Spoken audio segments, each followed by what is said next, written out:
Hello and welcome back to my RC channel. I'm Andy RC and today I'm going to be reviewing this torch. Now it's a torch and it's got a button here. If you press it on, it illuminates things, and if you move this here it sort of zooms in and out and sort of concentrates the illumination a bit more. I'm just kidding. Actually, joking aside, this is a very good torch, and I'm going to be buying one, I think, as a torch. But I'm actually going to be using this today to create a handheld gimbal for a GoPro-sized action camera. In this case, I'll be using the Xiaomi Yi in conjunction with the 3-axis Goodluckbuy gimbal, which I have already reviewed on my channel and done a how-to on it. Not sure why there are two Mobiuses there sat on there side by side, but anyways, we won't worry about that. So let's get on to taking this thing apart and showing you how I'm going to connect it all together so that we can have a handheld gimbal cheap. You see, one thing that is unique about this torch is it uses these batteries here, and they are actually LiPo batteries. Each one of these are 3.7 volts, a single cell, and they are 6,800 milliamps. So two of these put together is going to equal to a 2-cell. So I'm going to see if I can try and harness the power of these batteries through the torch and feed that to the gimbal so that we can power everything off the batteries of the torch. So the first thing to do is take the thing apart, just unscrews like that. This particular torch, I will put links in the description to it. It's got this clip here. I'm not going to be using that, so I'm just going to discard of that. Take the batteries out here and put them somewhere safe. Next, we want to remove this cap here, which is basically just the lens, which moves forward and back. You see, and that gives us this metal piece in the middle with the LED in the middle. So to get that out, what I did, and this does scratch it up a bit, you can see there in the middle we've got these notches here, and that is for putting a tool in there and unscrewing it, but I'm afraid I don't have any tool like that, so I'm just getting 2 screwdrivers and twisting it around. Just take a bit of getting out, it's in quite tight. You'll see when it's loose because it starts to lose its angle there. And then this just falls out like that. You can see that's where the battery connects here, and all of the casing on the inside connects to the casing. So this is actually live, this thing. The next thing that I'm going to do is using the same technique. We've got this centerpiece here, and I'm just going to get my screwdrivers and twist them in the same way. And that fetches out this centerpiece here, and you can see there you've got a circuit board there with an LED on it, and then underneath this comes out also. You can pull it out, and this has got some kind of LED driver on it. With this torch, if you press the button twice, it starts to flash. So unfortunately, we can't harness the possibly regulated power that is coming through here. However, that doesn't really matter so much. This gimbal works fine with unregulated power. So I'm just going to desolder this and take this board out here, and we're going to be able to harness the power of the lithium battery from here using some wires. Okay, so I'm going to poke this board out the back there, and that's going to give me access to these pins there. I'm going to take my helping hand grips there, and then my soldering iron, and I'm going to remove this wire here.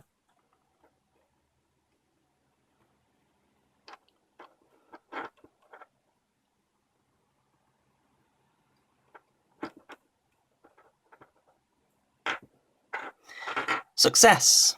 Okay, so next I'm going to take this spare power cable for the Goodluckbuy gimbal, and I'm going to cut these wires off here and attach them to this plate. Then going to strip the wires.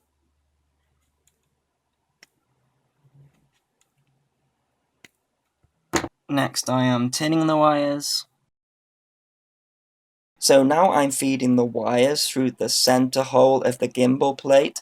In hindsight, it's better to feed them through the hole slightly to the side. I have since changed this. I have now screwed the center cap back in on the torch holder and fed the wires through there. Now I am soldering in the ground wire to that center solder point. I've not shown it very well on the video, but then I have taken my helping hands and I'm going to solder the positive voltage on the outer casing. It's quite fiddly, but once you have done it, it's fine. Just add some solder, it will stick, and it will solder in nicely. Okay, so the next thing that I'm going to do is take this bolt and feed it through to the other side. Make sure that the wires aren't touching each other, and there's a little indent there which allows the wires to sit quite nicely. Next, I'm going to take a nut and I'm going to hand tighten it for now, just so that it bonds together. But after that, I'm going to take a screwdriver and I'm going to screw it in nicely so that it doesn't move. Next, I'm taking that circuit board and I'm pushing it back into the torch holder. It sits there quite nicely, and then I'm screwing back the torch handle and we have got it complete. Looks quite nice and neat. The great thing about this setup is we can now use the button at the bottom of the torch to turn the gimbal on and off as well. Of course, the downside to using the Storm 32 board is it takes a while to boot up, and not only that, it has to be really still for it to boot up correctly. There it goes, it's leveled itself now.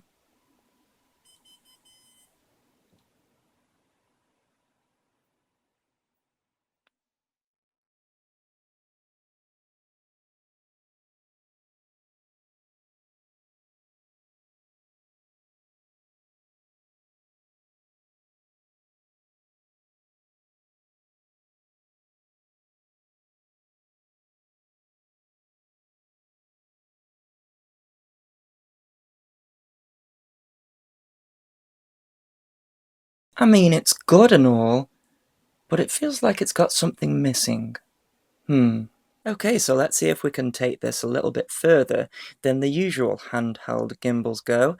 We're kind of restricted to where we can shoot at with this because we can't change the direction of the camera unless we add one of these.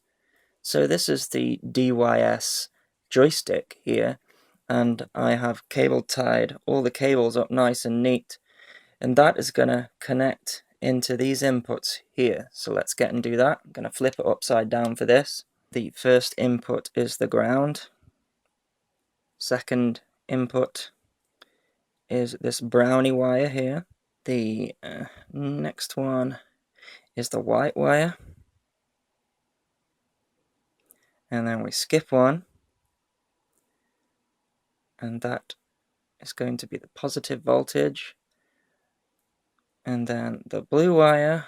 And then finally the yellow. Okay, so now when we flip that back around the right way, what that's going to allow me to do is to take these wires here and shove them nicely down here. And then what we have is this strap that comes with the gimbal. I don't use it for the camera, but we can use it for this. Look, it's got some slots in the side there, and we can attach this to it. Okay, so this is what we're left with.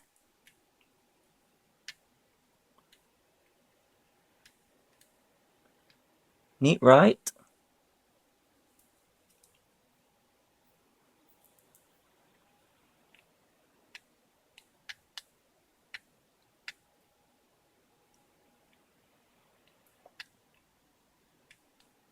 Now, I know you are going to be asking about PID settings, so let me talk you through a couple of things that I have found. The gimbal in this configuration requires a high Vmax setting. I think this is because it is more susceptible to knocks with it being handheld, as opposed to being on the bottom of a quadcopter that is already stabilized. And again, you are welcome to copy these PID settings. One thing that I will say say though is I have the V1 and the V2 Goodluckbuy gimbal, and they both required different PID settings. What I thought was interesting as well is in this configuration the gimbal is inverted, and again inverting it required slightly different settings. I think this is because when it is inverted it's holding more of the weight, whereas when it's the normal way around that you would have it on a quadcopter, gravity is pulling the gimbal down and requiring slightly different PID settings. So secondly, I'm going to go to the pan tab. The only thing that I have changed here is the yaw pan deadband. I have changed this to 5.5 degrees, and also the pan deadband hysteresis, I have set that to 1 degrees. That is previously set from when I had it on the quadcopter. It was recommended from the developer. So now let's go to the RC inputs tab. This is important if you are using the DJI joystick.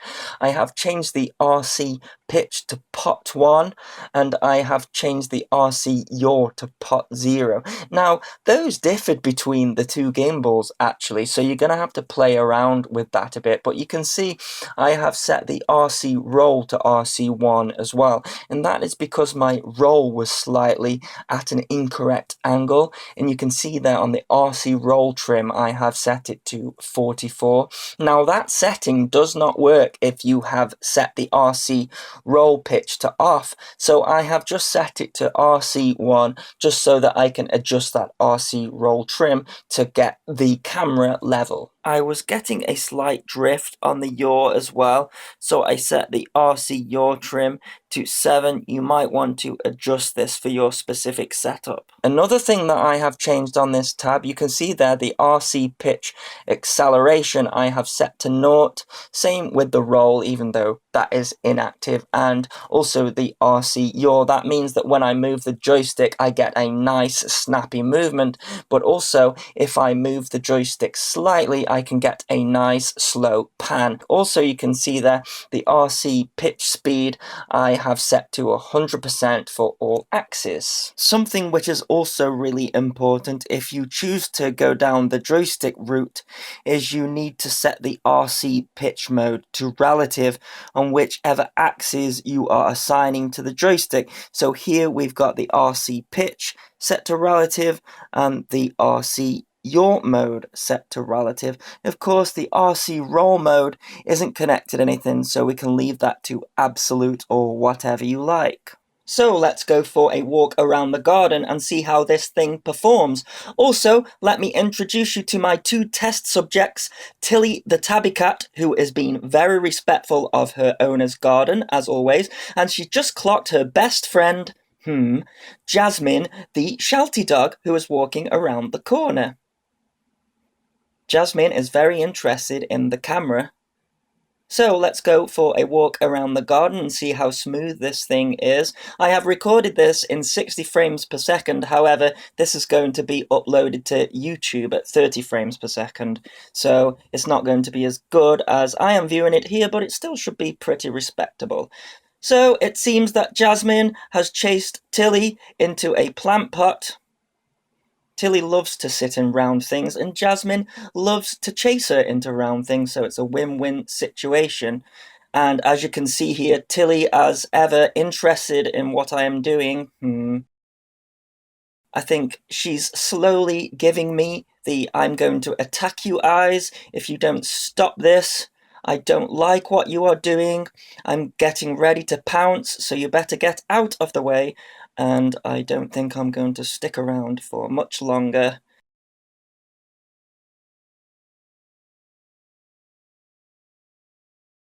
No one seems to quite understand this game that Jasmine likes to play, but she seems happy enough about it anyways.